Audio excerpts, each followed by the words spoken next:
আপনারা দেখতে পাচ্ছেন এটা হচ্ছে আমাদের নদী, খুবই সুন্দর নদী। সকালবেলা ভোরের বেলা এসে সূর্য ওঠার ঠিক মুহূর্তে হাঁসগুলো ছেড়ে দিয়েছেন ওপারের মানুষেরা। সুন্দর ওরা চলে বেড়াচ্ছে নদীর উপর দিয়ে।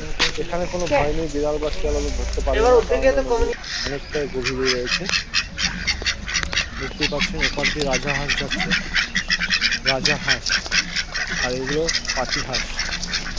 ওরা সকাল হয়ে চলে, আর একটু দুপুরবেলার দিকে হলে ওরা উঠে ডাঙা বসে থাকে। এরা হয়তো নদীর পাশ দিয়ে অনেক হাঁস আছে, ডিম করে দেয় বাড়িতে না করে। আর এটা হচ্ছে সেই সূর্য মামা, যে এখন উঠছে শীতের সময়। আর এটা আমাদের সেই নদীর পাড়ে একটি বাগান, আর সাইড দিয়ে মাঠ।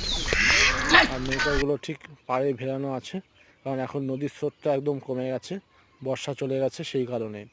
ধন্যবাদ বন্ধু।